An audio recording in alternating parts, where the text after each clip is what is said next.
Emergency update out of Hollis Hall. This isn't rumor traffic. It's decision time. The left tackle picture just got real. The rotation at tackle is moving. And the next 2 weeks will decide how we protect Caleb when the games start to feel like January, November. No fluff, no filler. This is about jobs, matchups. And the one thing that keeps an offense breathing: clean edges. Here's what we're doing today. We're going to map the timeline the staff is working with. Lay out the snap math and why it matters. Break down what the tape says about hand placement and anchor on both sides. And show how the choice at left tackle ripples through the run game, play action, and Caleb's internal clock. I'll also give you the 2 most realistic configurations the Bears can roll with next game, why each one helps or hurts, and what it means for the NFC North race. Names are coming, but not yet. Quick pit stop before we dive. You're watching Bears News Fan Report. If you live for trench talk, real film notes, and the truth about line play, stick with us. Smash that like so this hits more Bears fans. And let's get into it. Context first. That Raiders game was a bar fight with a clipboard. Max Crosby and Malcolm Kuntz didn't just rush. They dictated tempo. When your edges are handling that caliber of speed to power, the entire offense gets squeeze route timing, run fits, even your screen game gets muddy. That's why the conversation after a win isn't just nice job. It's how do we hold up when the next elite edge shows up? Because in our division and down the stretch, they all do dot. This is why left tackle is such a pressure point. It's not only about the sack you see. It's about the dozen throws your quarterback never gets to because his feet are hot.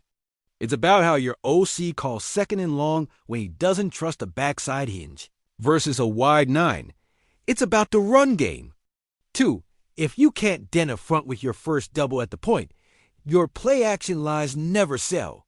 And suddenly every window is a phone booth dot. Now zoom in on technique. When an edge like Crosby threatens high side, your set angle has to be honest, but your inside half must stay alive. If your hands shoot late or your hips float, you're top heavy, and you're at the mercy of the inside counter.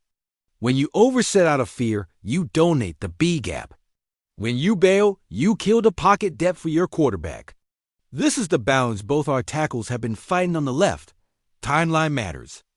With Darnell Wright working back, the right side will normalize soon enough.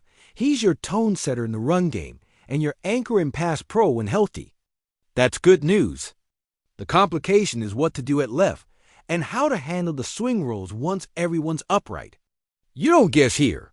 You grade every rep, protect the locker room's trust, and make a call that survives December. There are real options.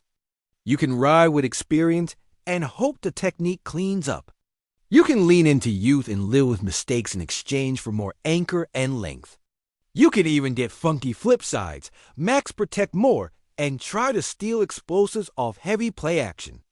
But every adjustment taxes something else. Personnel groupings, route concepts, even your tempo package. Here's the standard the staff is applying this week. No blind faith, only earned snaps. Anchor versus speed to power. Independent hands against long arm. Footwork recovery when the first punch misses. And discipline in the run game. Don't lose the play because you're chasing the perfect landmark. Penalties and busts? Automatic dings. Finish and strain? Real currency. Alright paragraph 10, as promised. Here's the update. After the Raiders game, Braxton Jones was sat for ineffectiveness, and Theo Benedict took over on the left side, while Ozzie Trapelo handled a big chunk at right with right out.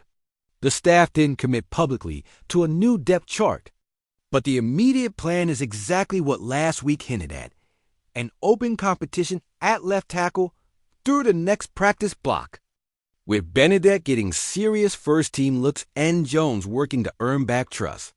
Wright's return timeline is trending in the right direction, which would stabilize right tackle.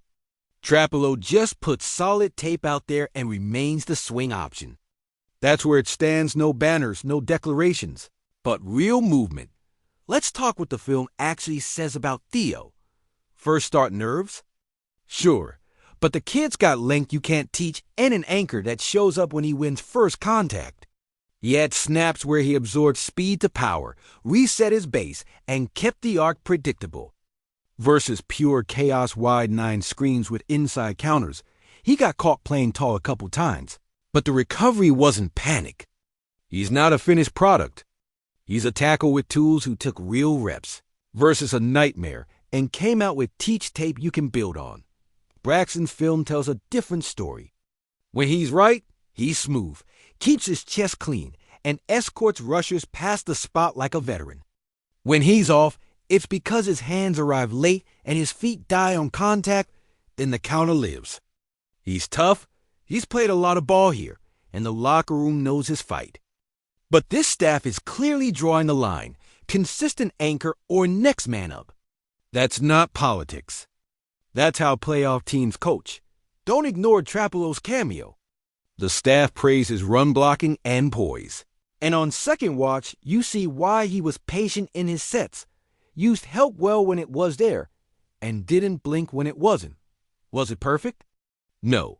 But for a first real taste against a superstar, it looked like a professional debut, not a tryout. That matters for a swing role when the calendar tightens. Schematically, the LT call affects everything Ben Johnson, yes, the head coach now, wants to call money downs. With a steadier left edge, you can get back to more pure 5-man protections and keep bodies and roots. Play-action boots regain bite. Your duo and mid-zone look cleaner because the backside hinge isn't a fire drill. And most importantly, Caleb's eyes come up faster. He's reading coverage, not ghost. What about the run game? This offense hums when it's downhill with attitude. Then it layers play action that punishes safeties who nose up. Theo's size helps collapse doubles. Braxton's movement helps on climbs to the second level. Different flavors. The staff will build a plan around whichever wins. If it's Theo, you'll see more straight doubles and vertical displacement. If it's Braxton, expect more reach and toss the stress edges horizontally. Here are the 2 clean depth chart paths for the next one. Assuming Wright looks ready, option ALT Benedict, LG stays intact, CRG steady, RT Wright. With Trapalo as the swing and Braxton as the jumbo extra eligible or backup, LT. Option BLT Braxton reclaims the job after a strong practice week. RT Wright returns, and Theo becomes the primary swing with Trapalo active for matchups and emergency. Option A gives you raw power and length on the blind side. Option B gives you continuity and veteran eyes. Risk check. With Theo at LT, you're betting on growth curve and anchor against Bull, accepting some timing hiccups versus exotic games. With Braxton at LT, you're betting on a technical reset midseason, trusting his experience under stress and hoping the penalties losing early reps don't spike against top rushers. Either way, you reduce the exposure with planned calls chips. Tight end help on long yardage, quick game early to cool the ends, and a heavier dose of under center to slow the rush with run threats. How does this translate for Caleb? A calmer blind side invites rhythm throws first windows on dagger, stick nods that actually develop, and deep shots that aren't pray and launch. Protection is permission. When the pocket has shape, the kid's eyes stay surgical. When it doesn't, you're playing backyard ball. And even great quarterbacks get ordinary if that becomes a lifestyle. Zoom out, the locker room. Benching a vet mid-game and elevating a rookie sends a message play the standard, or we'll find someone who will. That's not harsh. That's healthy. This roster is good enough to contend. The coaching staff is treating it like it. Competitions in October harden you for December. The line room knows it. Where does it land? If practice trends match the last tape, I lean to Theo opening at LT with a short leash and Braxton ready. If Braxton strings together clean, violent, balanced reps this week, he can absolutely take it back. The staff left the door open on purpose. They want the best man, not the best story. Before we close, I want to hear from you. If Wright's back, who do you start at left, Theo, for power and upside, or Braxton for experience and chemistry? And how would you use Trapelo True Swing or Active as the 6 for heavy packages? Drop your 5-man starting combo in the comments and tell me why. My take. Ride the hot urgency. Start Theo at LT if the week of practice confirms the anchor you saw on tape. Get right back at RT and keep Braxton engaged as the first man up. It keeps the standard sharp, protects Caleb's blind side with length, and still honors what Braxton has done here.